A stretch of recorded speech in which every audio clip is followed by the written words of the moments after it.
Hey guys, this is Julian of Julian Gray Media. If you've been following my social media over the past few weeks, you'll probably notice that I have been developing a live show. Now, in the midst of developing the show, I kind of realized that you guys might be interested in learning some of the techniques I use in the show. If you want to be updated on the status of the live show and how it's coming along, make sure to join the Facebook group. It's the community surrounding the channel, and I post a ton of updates in there as I work. Today is the start of a mini-series learning how to perform live with Ableton Live. This lesson is going to be broken into 3 parts: preparing your tracks, building your live template, and actually performing your live set. In this video, we're going to plan out a live set. We're going to make your tracks live compatible, i.e. getting them ready for the live setting, and then we're going to organize them in such a way that makes them easily accessible within Ableton. Let's hop into the studio and get started. Awesome, as you can see, we are now in Ableton Live. To start things off, let's actually explain how live sets work within Ableton. So performance in Ableton Live is very different from something like Tractor, Serato, or CDJs in that those kind of solutions only allow you to play stereo bounces of tracks. Think like songs you can buy off of Beatport or iTunes and you have the MP3 or WAV file. You're just using 2 to 4 channels and essentially crossfading or transitioning between those tracks. This gives us a lot of flexibility to perform cool mashups and creative ideas that wouldn't be possible in a DJ solution. Some really good examples of this system of workflow is some of Madion's old videos like Pop Culture, in which he exaggerates this and actually uses clips from several different songs to build one cohesive piece within Ableton Live. We aren't exactly creating a mashup in this series, as a mashup is a single live project file that is playable and very customized to the song that you're performing.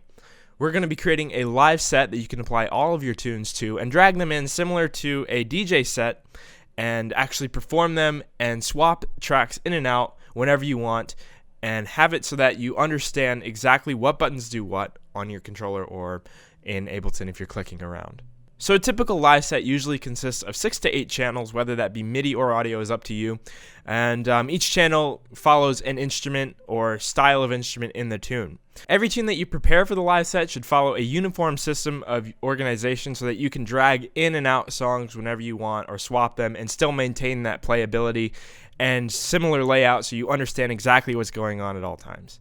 Live sets are actually very personal to the artist because of how flexible Ableton can be, but this is going to be my explanation of how I treat an Ableton Live set. My personal system of organization within Ableton consists of 8 audio channels. These are the kick, clap, hats, percussion, bass, synths and backing sounds, vocals/lead, because you never really have a vocal or a lead at the same time, and effects channels. We'll get more into the template and how I actually use these channels in the next video of this series. For now, let's actually get some tracks ready to perform in the live setting. So this is a tune I have been working on, and I have gone ahead and converted this into the proper format for a live setting. So what I've done is actually added those 8 channels to the bottom of the timeline here in 8 different audio channels: kick, clap, hat, percussion, bass, synth, lead, and effects. And what I've done is gone ahead and categorized all of these different sounds and buses into these 8 different channels here. So as you can see, I have them routed to where they need to be. Kick is going, instead of the master, which it would usually say like that, it is going to the kick bus. Then we have something like, let's say, a percussion. This is going to the percussion bus here.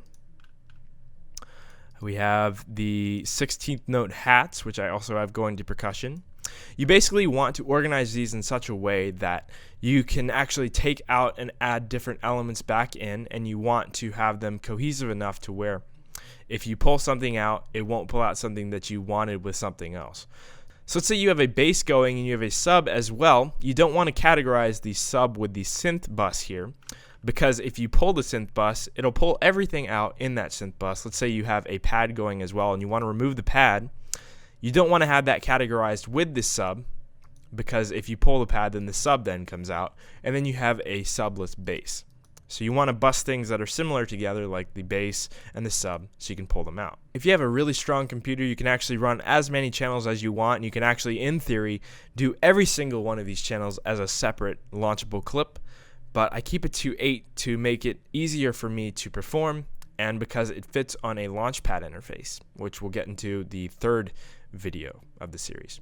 So routing is pretty simple. As I said before, you go into the channel, you select it, and you select where you want to send the channel instead of the master. We're sending to this base audio channel here. And as you can see down here, you're going to want to check the listen in for the channel so that it's listening to what's playing through these channels and acts as a bus instead of just an audio channel. Alternatively, you can actually take a channel and make a bus. I could go ahead and export this base bus instead of having to route it into another audio channel like this. I just like doing this because it allows me more flexibility and it allows me to subgroup a bus into another bus, whatever works for you. So once you have those channels that you want to perform with, I'd recommend going with 8 channels, as I said before, because the Launchpad interface only has 8 buttons horizontally. You're going to highlight all of the channels that you want to export. You're going to go to File, you're going to go to Export Audio, and you're going to go from Render Track, you want to select Selected Tracks Only. Then you're going to want to click Export after you've set any export settings that you want. Click Export. You're going to want to make a new folder. I have made it already. It's called Track Stems for Live Set. And what you're going to want to do is make a separate folder for whatever track this is. This is called Elevate. I've already exported these stems. And you're going to want to name it Elevate. So once you press Export, you're going to have all of the channels that you had highlighted, exported, the selected tracks only. And it's going to be titled as whatever you set the export setting to in addition to the channel title. So we're going to have Elevate Kick, Elevate Clap, Elevate Hat, Elevate Percussion, Elevate Bass. And those are now live compatible stems that we can use later on when we start to build the template.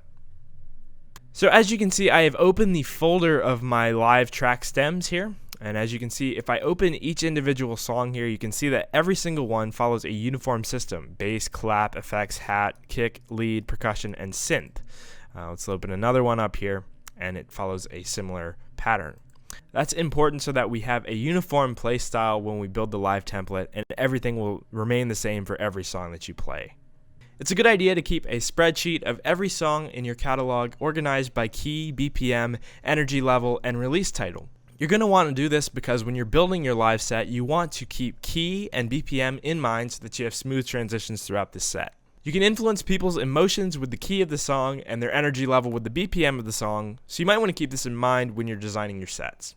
Another thing to keep in mind is transitions. If you want to do an inharmonic key change or something that goes from a very slow BPM to a very high BPM, you might want to write a specific song to do so, as it's very hard to pull that off live.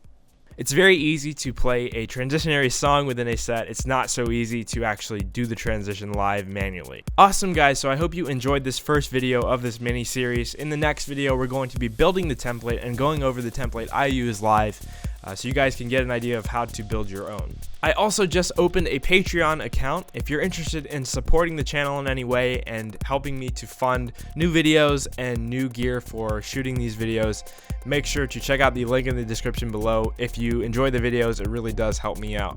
I have a few exclusive perks to patrons, and you guys get to see videos before they come out on YouTube. If this video helped you, make sure to give it a like. If it didn't, give it a dislike and let me know why in the comments below. So that's all I have time for today, guys. If you guys are interested in watching future videos, make sure to subscribe to the channel. I try to make 2 videos a week. I am Julian of Julian Gray Media, and I will talk to you in the next one. Bye-bye.